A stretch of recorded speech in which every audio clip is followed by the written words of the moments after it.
오늘 말씀 제목은 이가봇을 떠나 에벤에셀로 가라. 이가봇을 떠나 에벤에셀로 가라라는 제목으로 말씀을 전하도록 하겠습니다. 제가 말씀 전하기 전에 또 한 군데 말씀을 또 읽었으면 좋겠어요. 4장 19절에서 22절 말씀. 4장 19절에서 22절 말씀 교독도 하겠습니다. 그의 며느리인 비느하스의 아내가 임신하여 해산 때가 가까웠더니 하나님의 기회를 빼앗긴 것과 그의 시아버지와 남편이 죽은 소식을 듣고 갑자기 아파서 몸을 굽으려 해산하고 죽어갈 때에 곁에 서 있던 며느리 그에게 이르되 주여 안전하라 내가 아들을 낳았다 하되 아들을 낳지 아니하며 이르기를 영광이 여호와께서 이스라엘에게서 떠났다 하고 아이 이름을 이가봇이라 하였으니 하나님의 괴가 빼앗겼고 그의 시아버지와 남편이 죽었기 때문이며 또 이르기를 하나님의 기회를 빼앗겼으므로 영광이 이스라엘에게서 떠났다 했더라. 예. 이제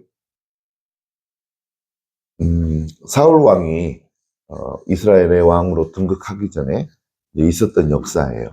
사무엘 왕이 이스라엘 나라의 왕이 되기 전에 있었던 일들이 이제 사무엘상에 기록이 되어 있는데 이제 사울 왕이 있기 전에 이스라엘 백성들의 신앙생활을 보면 딱 두 가지로 이렇게 표현할 수가 있어요.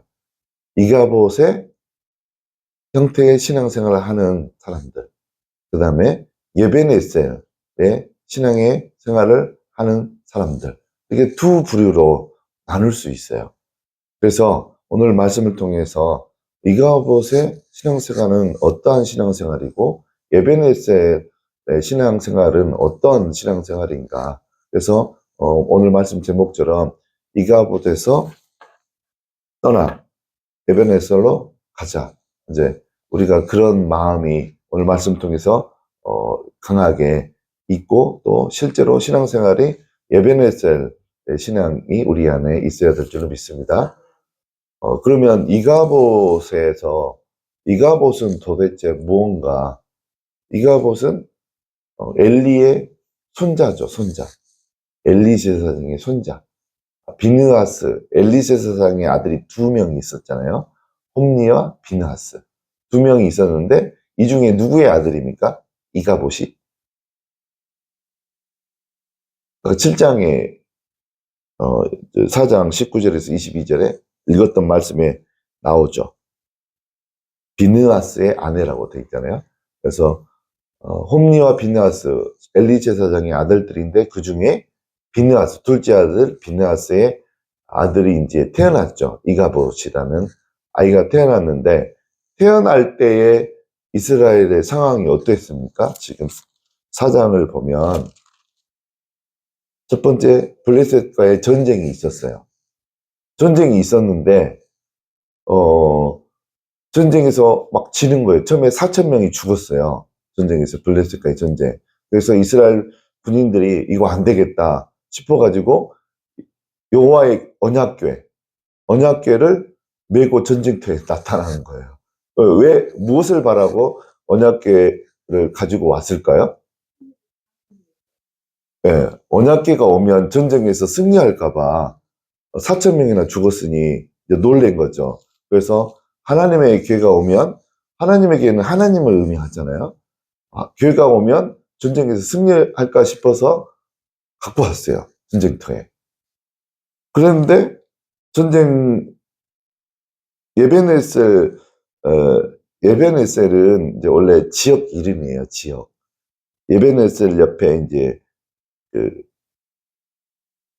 이스라엘 사람들이 이제 진을 치고 있었죠. 블레셋은 맞은편에 진을 치고 있었고. 그래서 예베네셀로 가져왔어요. 그 언약궤를. 그랬는데 전쟁을 했는데 결과가 어떻게 됐습니까? 언약궤를 뺏겨버렸어요. 뺏기면서 전쟁에서 패하고 누가 또 죽었나요? 이 전쟁에서 빼앗기면서 홈니와 비느하스가 전쟁에서 죽었어요. 언약궤도 뺏겼고 두 제사장도 죽었고. 그래서 군인들도 또 많이 죽었어요. 3만 명이 10절에 보면 4장 10절에 보면 3만 명이 또 죽은 거예요. 이스라엘. 이때 당시에 3만 명이면 어마어마한 숫자가 죽은 거죠. 군인들. 이스라엘 백성, 이스라엘 나라에 있어서는 굉장히 큰 타격을 받은 거예요.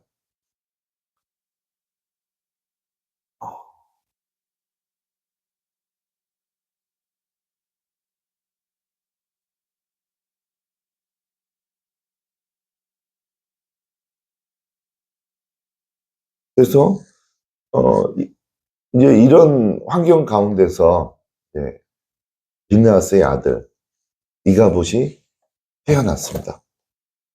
그래서 이가봇은 어떤 의미가 있냐면 여기 성경에 보면 이가봇은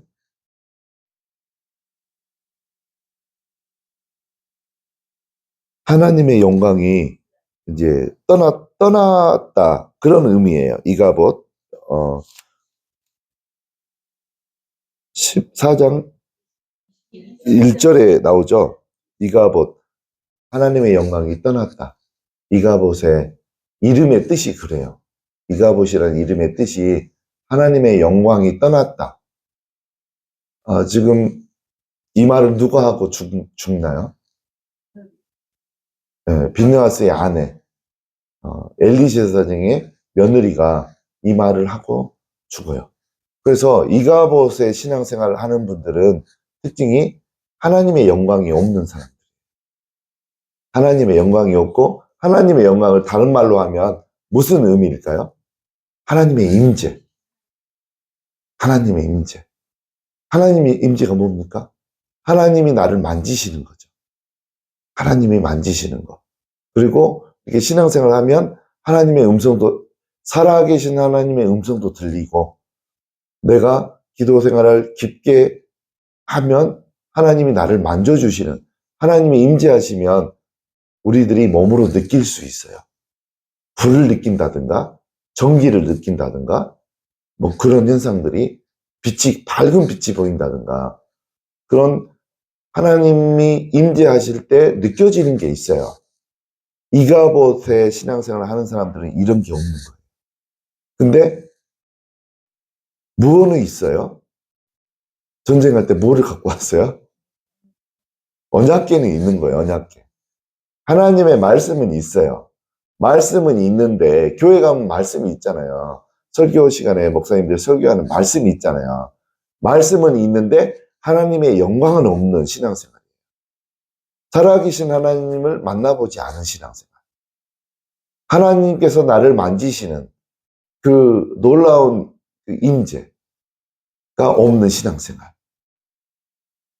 말씀은 똑같이 있어요. 근데 그 말씀이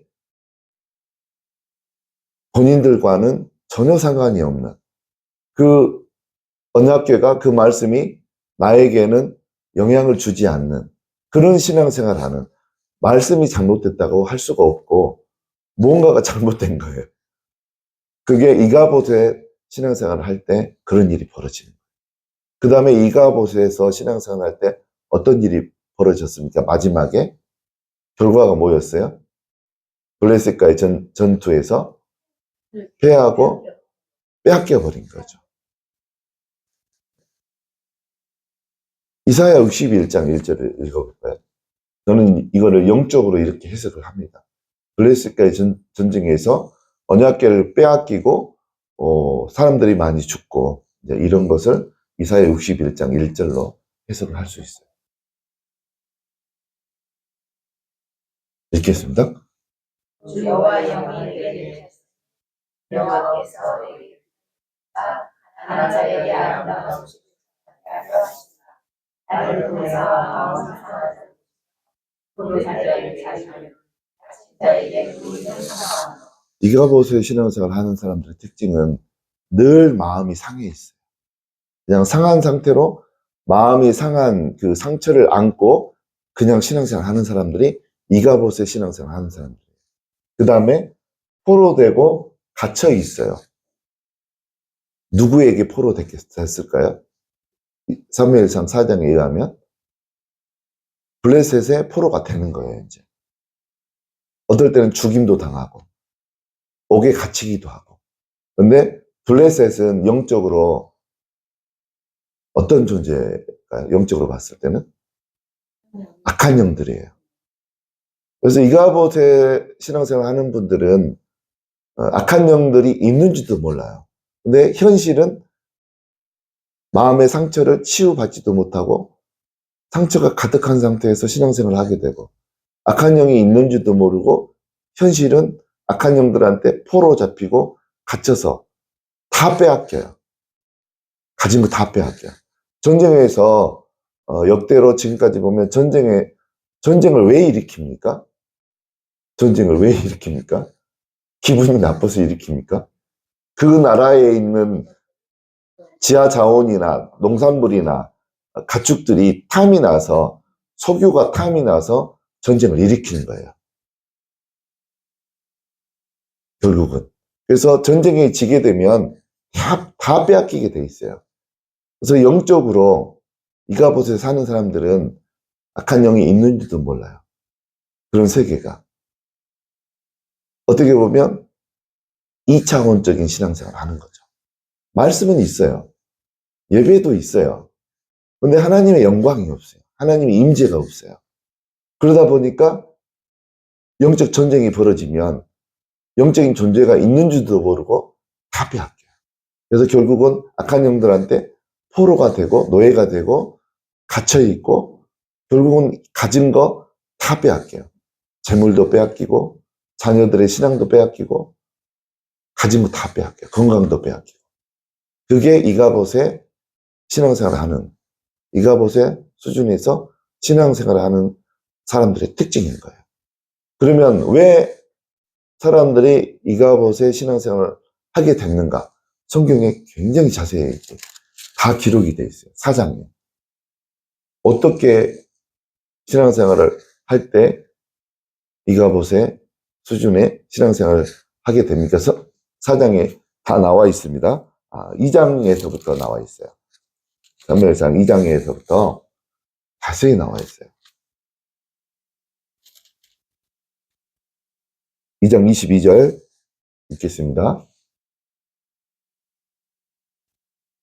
엘리가 매우 늙었더니 그 아들들이 온 이스라엘에게 행한 모든 일과 회막문에서 수종드는 여인들과 동침하였음을 듣고, 지금 엘리의 아들들 홈리와 비느하스는 이미 결혼한 상태예요.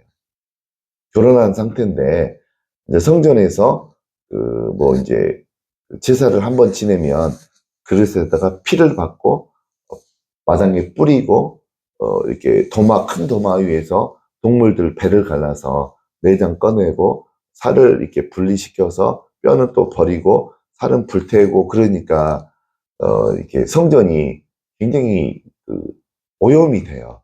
그래서 그걸 치울 수 있는 사람들이 필요했어요. 그래서 이제 원래는 그 성전 안에 여인들이 못 들어가게 돼 있거든요. 근데 언젠가부터 성전에서 여인들이 그걸 깨끗하게 하는 거를, 그런 일들을 성전 주변에서 이제 돕는 여인들이 생겼어요. 근데 그 여인들과 비느하스가 또 홈리가 동침을 하는 거예요. 외도를 하는 거죠. 제사장인데, 일반적인 백성도 아니고, 지금으로 말하면 목사님인데 부인을, 사모님을 놔두고 교회 성도와 그런 일을 하는 거죠. 범죄인 거죠, 범죄. 그 다음에 또 29절에 또 다른 범죄가 또 기록이 되어 있어요. 읽겠습니다. 너희는 언제나 너희와 세상을 하는 죄가 내 아들을 나보다 좋으며 내 성사에 지는 가장. 예. 이제 제사를 지내면, 예를 들어서 황소 한 마리를 잡았다고 그래요. 그러면 그거를 다 하나님께 통째로 한 마리를 다 드리지 않아요.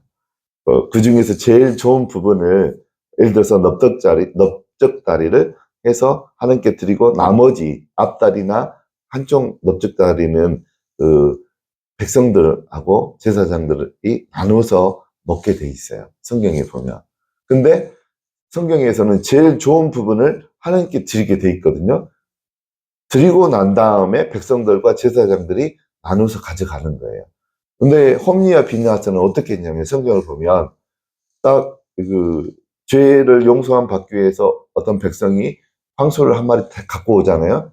그러면 이제 잡을 거 아니에요. 잡으면 하나님께 먼저 제사를 드려야 돼요. 제일 좋은 것을 선택해서. 근데 홈리와 비느하스가 하나님께 드리기 전에 제일 좋은 것을 선택해 갖고 자기들이 먼저 가져가요. 그리고 나서 그 중에서 골라서 하나님께 드리는 이제 이런 일을 한 거예요. 이것도 성경의 유배가 돼요. 그래서 여기에 그러잖아요.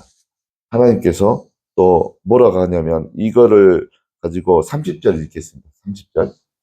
그러므로 이스라엘 하나님 나 여호와가 말하노라 내가 전에 내 집과 아들을 참았으니 내 앞에 영원히 행하리라 했으나 이제 나 여호와가 말하노니 결단코 그렇게 하지 아니하리라.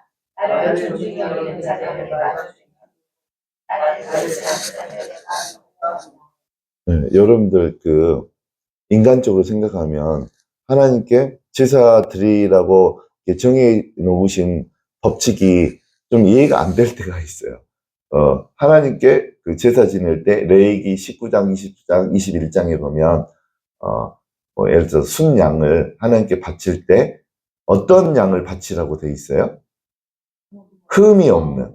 그래서 예를 들어서 발가락이 하나 잘렸다든가 뭐 눈알이 하나 없다든가 이렇게 종기가 났다든가 양들 중에 수많은 양들 중에 그런 거는 바치지 못하게 되고 일련된 흠이 없는 그 양을 바치라고 그렇게 돼 있어요, 성경에. 그러면 이제 그 지금의 경제적인 논리로 따지면 이 양 하나님께 바칠 때 그냥 좀 약간 힘이 없고 병들었고 그런 거를 하나님한테 바치면 내 입장에서는 이익이잖아요. 근데 하나님은 그렇게 하지 못하게 했어요. 왜 그렇게 했습니까? 하나님을 존중히 여기는 자를 하나님은 존중히 여긴다 그랬어요. 양들 중에 제일 튼실하고 좋은 거, 흠이 없는 것을 바치는 것은 그 사람은 하나님을 그렇게 여긴다는 거예요. 하나님이 소중한 분이다라는 마음을 갖고 있을 때 그렇게 하는 게 가능해져요. 근데 하나님을 소중하게 여기지 않고 하나님을 존귀히 여기지 않는 사람은 양떼들 중에 제일 그 흠이 있는 발가락이 하나 없다든지 어깨가 하나 없다든지 그런 뭐 이렇게 팔아먹을 수 없는 그런 것을 바치는 사람이 분명히 있었을 거예요. 엘리 제사장, 뭐 사무엘 제사장 이 시대 때 그렇게 하지 말라는 거예요. 왜 그러냐면 하나님께서 복 주고 싶으신 거예요. 하나님을 존귀히 여긴 자에게 하나님은 존귀히 여기신다라고 여기 30절에 기록되어 있어요. 그러니까 흠이 없는 것, 좋은 것을 드릴 때 하나님은 하나님을 그렇게 드리는 하나님의 자녀가 나 하나님을 그렇게 여기는구나. 그 마음을 보시고 하나님께서 또 좋은 것을 주시거든요. 그게 하나님을 존귀히 여기는 거예요. 이 원칙을 무시를 한 거예요. 홈리와 비느하스가. 본인들이 하나님이 차지해야 될 제일 좋은 것을 차지해버린 거예요. 교만인 거죠. 범죄인 거죠. 하나님 자리에 올라간 거죠. 그래서 이런 이제 두 가지 범죄를 했어요. 그래서 이가봇의 그런 수준의 신앙생활로 들어가게 된 겁니다. 근데 또 한 가지가 있어요. 이가봇의 신앙생활을 하는 사람들은 그러니까 첫 번째 특징이 뭐겠습니까? 이가봇의 신앙생활을 하는 분들은 말씀도 있어요. 교회도 다녀요. 근데 범죄를 해결하지 못했어요. 죄가 있어요, 죄. 본인이 그게 죄다라고 인식도 못해요. 그냥 당연하게 인식을 못하고 그렇게 신앙생활을 해요.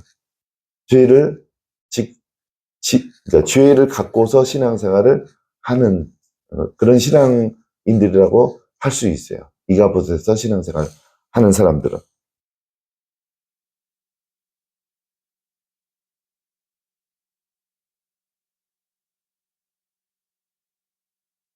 사무엘상 2장 25절 한번 읽겠습니다.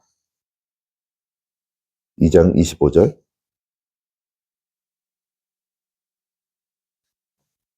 사람이 사람에게 범죄하면 하나님이 심판하십니다. 사람이 여호와께 범죄하면 그가 죄하여 그리 자기와 거짓말을 듣지 않았습니다. 이는 여호와께서 그들을 하셨습니다. 네, 이가봇의 신앙생활 하는 사람들은 첫 번째 특징이 죄가 있어요. 죄가. 그다음에 두 번째 특징이 지금 25절은 누가 누구에게 하는 말이에요? 25절은 엘리가 아들들한테 하는 소리예요. 너희들 들리는 소문에 의하면 못된 짓을 한다고 내가 들었다. 너희들 하나님 앞에 회개하고 죄를 용서함 받으라. 되게 정중하게 아버지 엘리가 아들들에게 그렇게 이야기를 해요. 근데 결과가 뭡니까? 아들들이 듣지 않았어요. 그래서 회개하지 않았다는 거예요. 이가봇의 신앙생활 하는 사람들은 첫 번째 죄가 있고 두 번째 회개를 하지 않아요. 이가봇의 신앙생활 하는 분들은 그런 특징이 있습니다. 그래서 결론이 어떻게 됐습니까? 하나님의 영광이 떠나게 돼요. 하나님의 임재가 없어요. 이런 분들에게는 하나님의 만지심이 없어요. 하나님의 손이 도와주지 않아요. 어려운 일이 당했을 때. 그래서 시편 80편 13절 볼까요? 범죄하게 되면 하나님이 이렇게 일을 행하기 시작해요. 시편 80편 13절 13절 14절 읽겠습니다.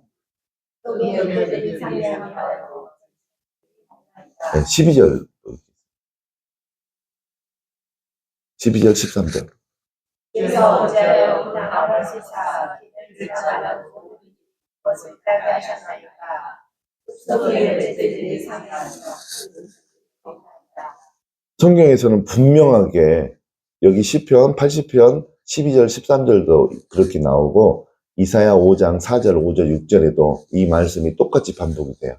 사람들이 범죄하고 회개하지 않으면 하나님 자신이 사람들을 보호하고 있는, 가정을 보호하고 있는, 교회를 보호하고 있는, 나라를 보호하고 있는 담과 울타리를 하나님 자신이 무너뜨리고 허신다라고 돼 있어요.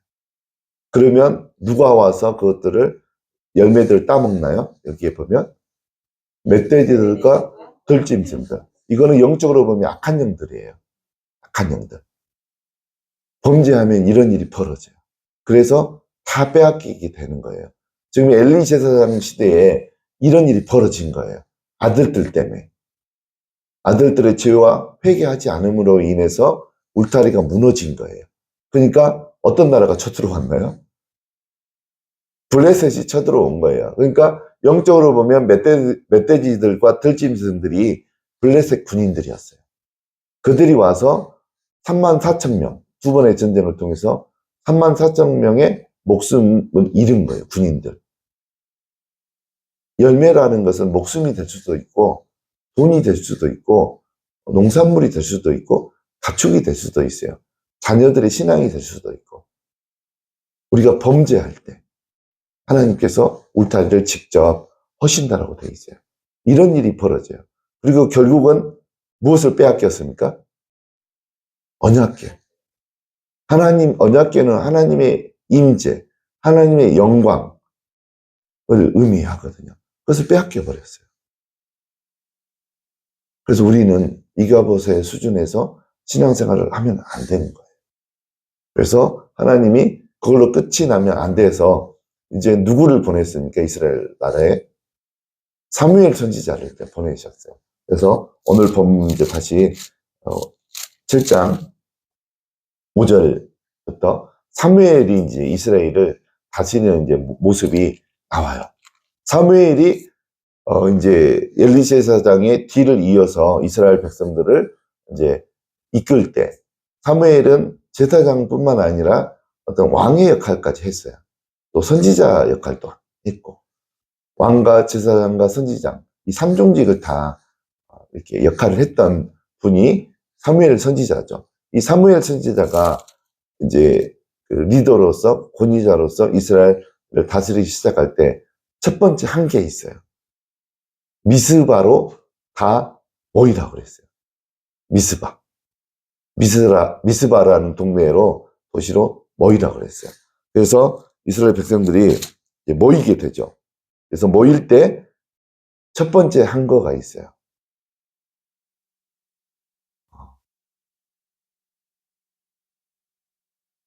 뭘 했습니까? 3절에 나와요. 3절에. 3절 같이 읽겠습니다. 이스라엘 모든 족속에게 말하였는데 만일 너희가 전심으로 여호와께 돌아오고 당신들과 아스타로스를 너희 중에서 제거하고 너희 마음을 여호와께 향하여 안하시리라. 이하면 너희를 네, 먼저 그러기 전에 12절 한번 읽겠습니다. 12절, 13절 두 절 읽겠습니다. 사무엘이 돌을 취하여 미스바와 산 사이에 세워 이르되 여호와께서 여기까지 우리를 도우셨다 하고 그 이름을 에베네스라 하니라. 이에 블레셋 사람들이 굴욕하여 다시는 이스라엘 지역 안에 들어오지 못하였습니다. 하나님의 여호와의 손이 사무엘이 사는 날 동안 블레셋 사람을 막으시며 에베네셀의 정확한 뜻은 하나님이 우리를 도우셨다. 그런 뜻이죠. 그래서 에베네셀 수준에서 신앙생활을 한다는 건 뭐냐면 하나님의 도움의 손길이 있는 신앙생활. 그냥 말씀이 있고 설교도 있고 내가 교회도 가지만 하나님께로부터 오는 게 전혀 없는 것은 이가보 수준의 신앙생활을 하는 거예요. 근데 에베네셀에서는 하나님께로부터 오는 게 있어요. 임재가 있고 도우시는 손길이 있고 마지막에 회복이 있어요.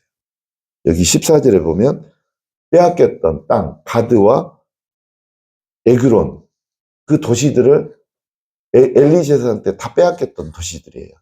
그것을 회복이 일어난 거예요. 그러니까 에베네셀 수준에서 신앙생활 하는다는 것은 어떤 의미냐면 하나님의 도우시는 손길이 있고 하나님의 영광이 있고 하나님의 임재가 있고 궁극적으로는 빼앗겼던 것을 회복하는 일들이 벌어지는 거예요. 그래서 여러분들은 다 에베네셀 수준에서 신앙생활 하시기를 주님의 이름 축원드립니다. 그러면 우리가 에베네셀 수준에서 신앙생활 하기 위해서는 성경 오늘 7장에서 사무엘 선지자가 이스라엘 백성들에게 하게 했던 행동들이 있어요. 여러분들도 똑같이 그렇게 하면 에베네셀 수준에서 신앙생활을 진짜 할 수 있어요. 그러면 여러분들이 지금까지 살면서 빼앗겼던 것, 여러분들이 노예로 잡혀 있었던 부분에서 또한 갇혀 있었던 그런 것들로부터 노임을 받고 해방을 받을 수 있고 궁극적으로는 회복이 일어나요. 여러분들이 빼앗겼던 것들 진짜 회복이 일어납니다. 여러분들. 저와 저희 아내가 지금 경험하고 있어요. 회복 가운데 있어요. 그러면 어떻게 했을까? 사무엘 선지자가 이스라엘 백성들에게 무엇을 하게 했을까? 첫 번째가 3절에 나오죠. 3절에 보면 아까 방금 읽었지만 무엇을 먼저 하게 했습니까? 이방 신들과 아스타롯을 너희 중에서 제거하라. 그것을 먼저 하게 했어요.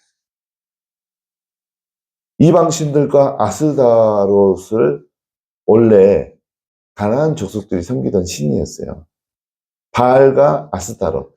바알의 부인격인 신이 아스다롯이에요. 이제 풍요의 신이죠. 바알은 무슨 신이에요? 바알신. 재물의 신. 예, 어떤 부귀영화. 예, 재물의 신. 그리고 그 부인되는 아스다롯. 풍요의 신. 우리 보면 있어요. 이렇게 한 번씩 보면. 풍요, 아스다롯 신의 모습. 또 바알 신.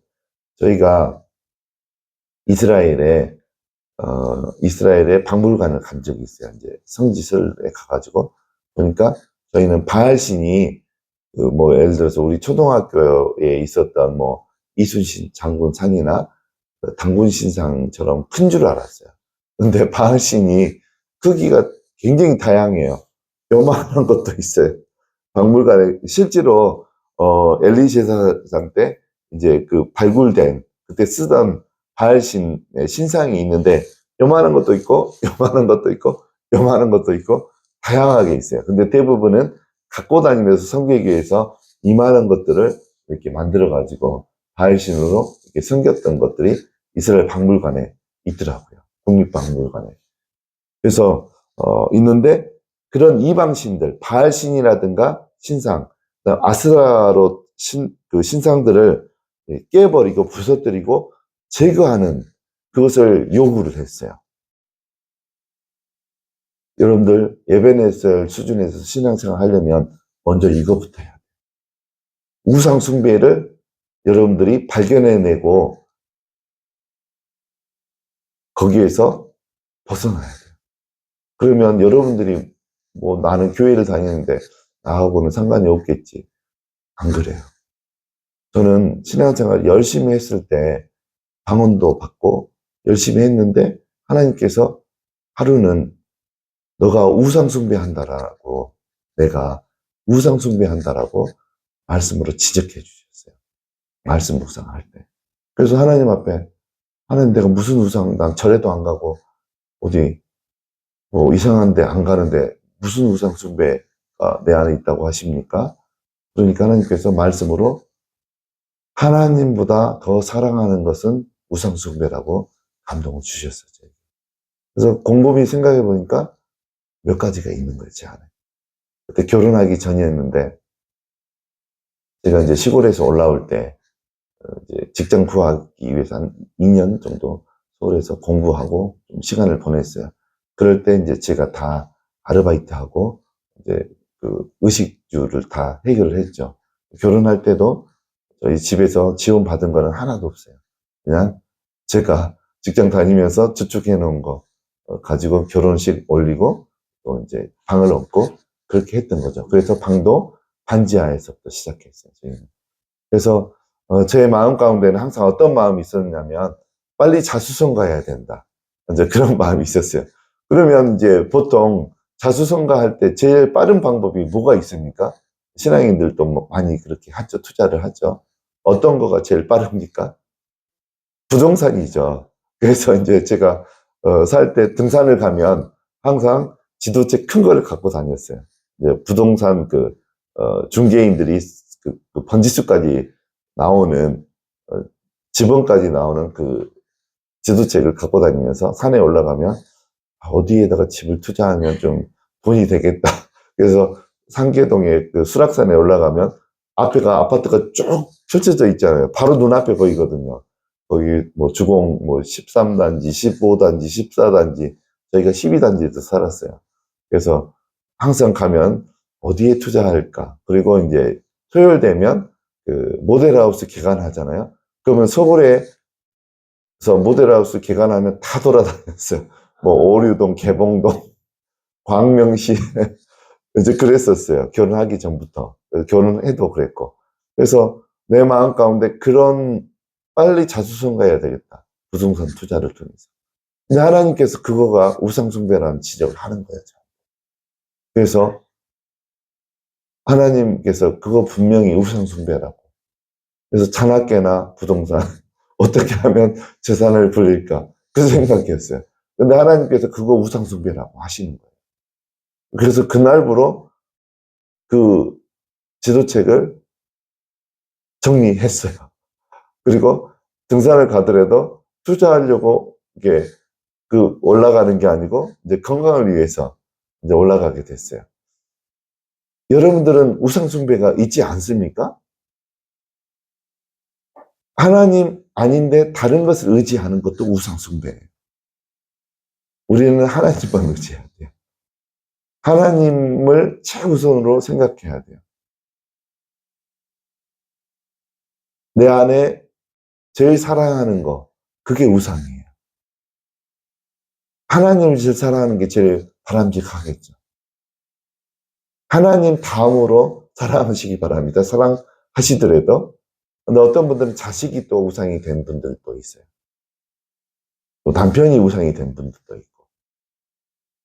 아니에요. 우리는 하나님이 제일 우선이 돼야 돼요. 그래서 여러분들, 나는 없겠지. 그러지 마세요. 다 있어요. 하나님한테 물어보세요. 우상 숭배를 해결해야지 하나님의 임재가, 하나님의 영광이 여러분 신앙생활 가운데 임하십니다.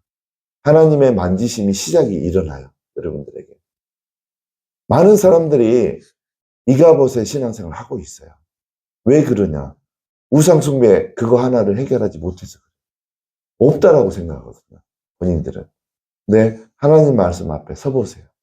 하나님이 신랄하게 지적해요. 너 이거 우상 숭배하는 거다. 해결해라. 해결하시기 바랍니다. 말씀 앞에 나가면 하나님이 정확하게 이야기하세요. 또 하나님 의지하면서 또 다른 거 내가 붙들고 있는 거, 그것도 우상 숭배예요. 하나님 그것도 처분하시기를 원합니다. 처리하시기를. 그 다음에 에베네셀 수준에서 신앙생활 하려면 두 번째, 어떤 일을 해야 되나? 어떤 일을 해야 됩니까? 6절에 나옵니다. 6절 읽겠습니다. 그들이 미스바에 모여 물을 길어 여호와 앞에 붓고 그날 종일 금식하고 거기에서 이르되 우리가 여호와께 범죄하였나이다 하니라.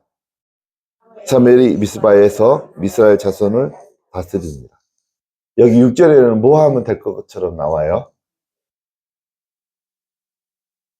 그러니까 우상 숭배가 회개에 다 포함돼요. 여기 뭐가 나옵니까? 6절에 금식.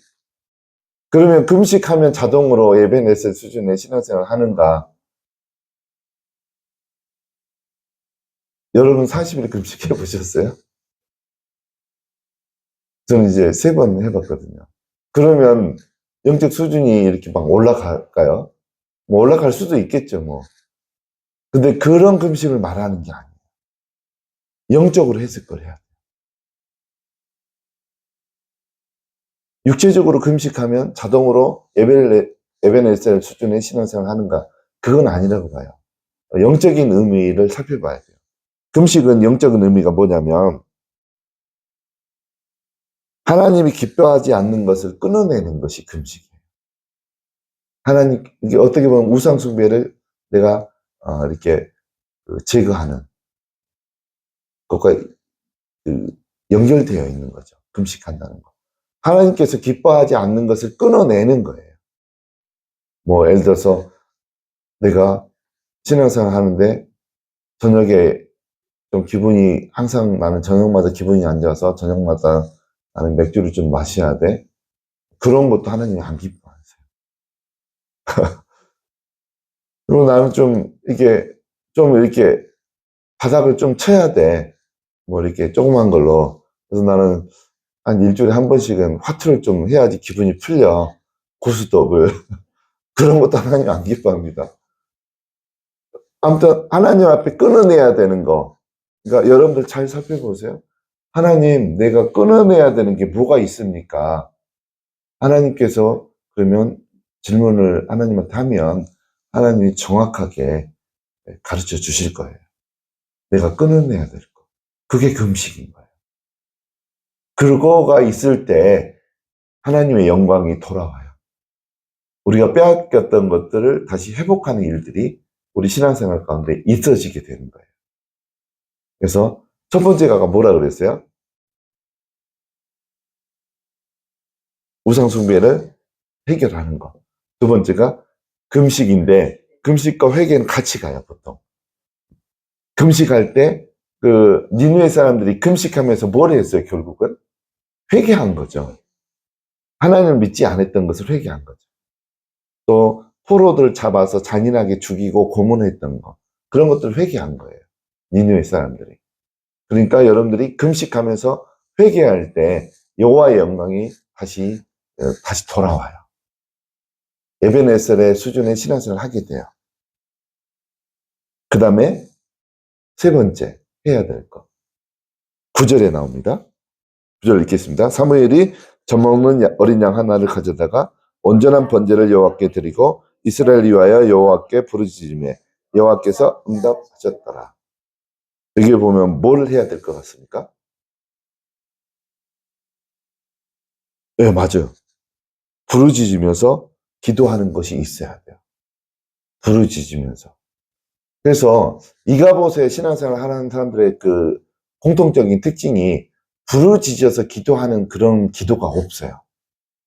그냥 조용하게만 기도해요. 부르짖으면서 기도하는. 지금 보세요. 사무엘 선지자도 부르짖어서 기도해요. 근데 이가봇의 신앙생활 수준에 하는 사람들은 부르짖어서 기도하는 그런 게 없어요. 그만큼 안 간절한 거예요. 본인의 모습이 안 간절한 거예요. 또 왜 안 간절하냐면 하나님께서 도우시겠다라는 그런 믿음이 없어서 하나님께 부르짖어서 기도하지 않는 거예요. 그러니까 결국은 신앙이 없는 거예요. 이가봇의 수준에서 신앙생활하는 사람들은 신앙이 없는 거예요, 결국은. 살아계신 하나님을 만나본 적이 없거든요. 그러니까 부르짖어 기도하지 않죠. 근데 하나님 살아계십니다. 살아계신 하나님을 만나보기 위해서라도 부르짖어서 기도해 보시기 바랍니다. 하나님 만나주세요. 여러분의 소원을 다 들어주셔요. 그래서 크게 부르짖어 기도하는 모습이 우리 안에 있어야 돼요. 그 다음에 다섯 번째인가요? 네 번째. 네 번째, 뭐가 또 있어야 됩니까? 부르짖어 기도하기 전에 했던 거가 있어요. 번제를 드렸어요. 번제. 그러면 우리가 진짜 동물 잡아다가 불태워서 하나님께 드린 게 번제거든요. 번제를 드려야 되나? 영적으로 우리가 이걸 해석해요. 번제라는 거는 어떤 거냐면 할까 말까 갈등이 있는 경우가 있잖아요. 그럴 때 하는 것이 번제예요. 내가 하나님 앞에 이걸 할까 말까. 그런 갈등이 있을 때 그 일을 하는 것이 번제예요. 우리가 보통의 경우에 그럴 때 안 해요. 근데 하는 것이 번제예요. 그럴 때 이제 하나님의 영광이 있고 이 번제를 들을 때 결정적으로 하나님의 영광이 되돌아와요. 이 결정적이에요. 번제가. 할까 말까 아까워서 안 해야 되겠다. 그거 말고 하셔야 돼요. 그럴 때 하나님께서 결정적으로 여러분의 어떤 상황을 변화시켜 주세요. 그리고 이제 마지막으로 어떻게 하면 에벤에셀 수준에서 신앙생활을 할까? 뭐가 있습니까?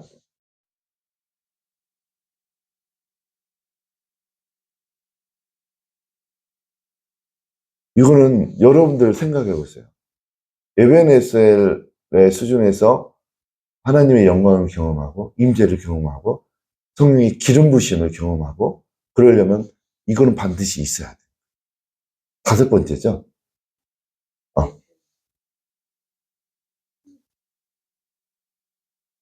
어떤 게 있어야 돼요? 영적 지도자를 만나야 돼요. 영적 지도자를 잘 만나야 돼요.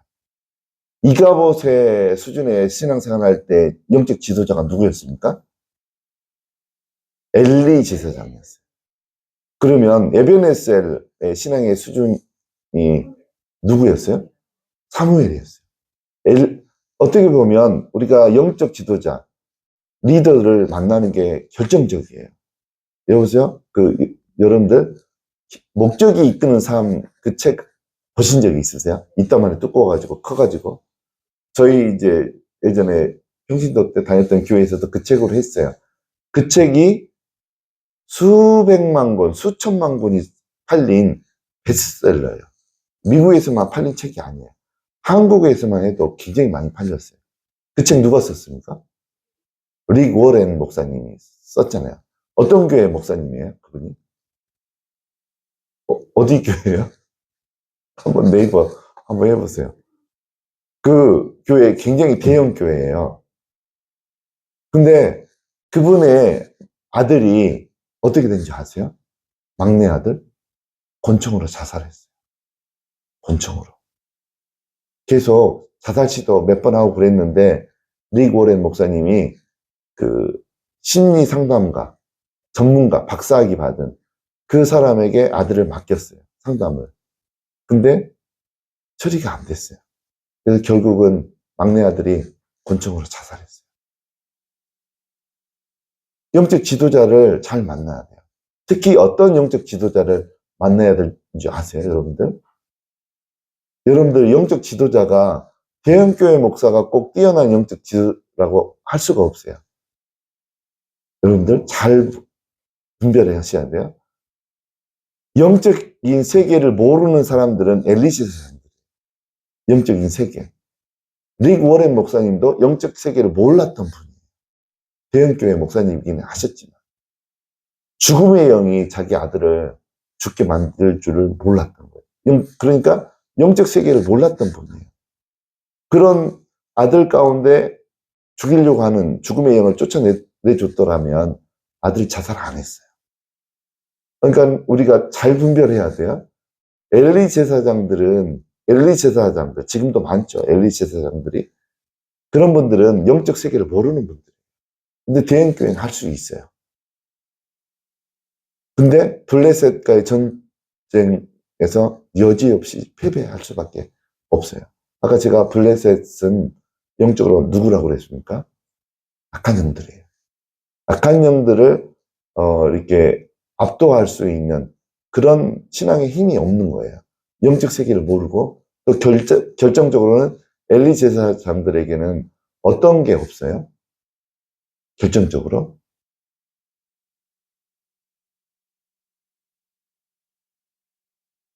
성령의 능력이 없는 거예요. 성령의 능력. 성령의 능력이 있을 때 귀신을 쫓아내고 병을 고치는데 엘리 제사장들은 성도들이 아프면 못 고쳐줘요. 귀신을 못 쫓아내줘요. 교회는 클 수 있어요. 그래서 우리가 에베네셀 수준에서 신앙생활 하려면 영적 지도자를 만나야 돼요. 어떤 영적 지도자를 만나야 되냐면 성경에 있어요. 봅시다. 13절 읽겠습니다. 이런 리더, 이런 목사님, 이런 영적 권위자들을 만나야 돼요. 읽겠습니다. 7장 13절. 이에 블레셋 사람들이 굴복하여 다시는 이스라엘 지역 안에 들어오지 못하였으며 여호와의 손이 사무엘이 사는 날 동안 블레셋 사람들을 막으시며. 성경에서는 여호와의 손이 함께했다. 여호와의 손이 도와주셨다. 그거는 뭐냐면 사무엘이 하나님의 능력을, 성령의 능력을 받았을 때 하나님의 손이 사무엘을 통해서 블레셋을 막았다는 소리예요. 그래서 하나님의 종들은 두 종류예요. 하나님의 손이 함께하는 종이 있고 하나님의 손이 함께하지 않는 종이 있어요. 엘리는 하나님의 손이 함께하지 않는 종이었어요. 사무엘은 하나님의 손이 함께하는 종이었어요. 그래서 영적 리더를 만날 때 하나님의 손이 함께하는 리더를 여러분들이 선택하셔야 돼요. 이건 결정적이에요. 그럴 때 여러분들의 신앙생활 가운데 여호와의 영광이 임해요. 여호와의 임재가 있어요. 하나님이 만져주시는 것을 여러분들이 느낄 수 있어요. 하나님의 음성이 막 들려요. 그래서 여러분들은 모두 다 100%다 이렇게 에베네셀의 신앙생활 하기 위해서는 아까 여러 가지 것들 이야기했죠.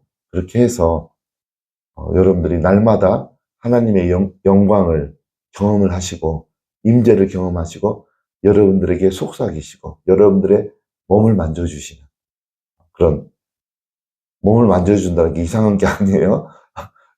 그 임재가 있을 때 느껴지는 거예요. 예, 그러면서 신앙생활 할 때 하나님의 손이 여러분들의 함께 하게 되면 결론적으로는 많은 영역에서 여러분들이 잃어버렸던 것들이 다 회복이 일어나요.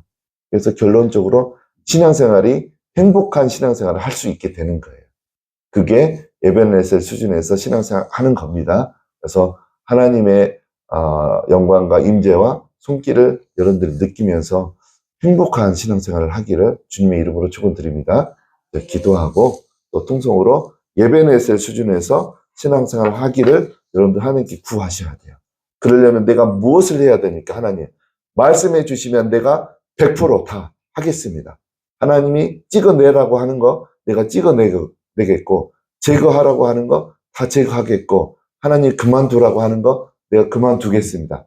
그런 심정으로 먼저 통성기도하고 먼저 내가 나중에 헌금기도 하겠습니다. 먼저 통성기도 한 5분 정도 강력하게 하도록 하겠습니다. 주여 주여 주여 주여 주여 하나님 우리 성도들 다 모두 에베네셀 수준에서 신앙생활하는 자들이 되기를 원하오니 주여 도와주시옵소서. 하나님의 영광과 임재와 손길을 아버지여 경험하여서 신앙생활하는 저희들 되게 하여 주시옵소서. 주여 주여 주여 주여 주여 주여 주여 주여 주여 주여 주여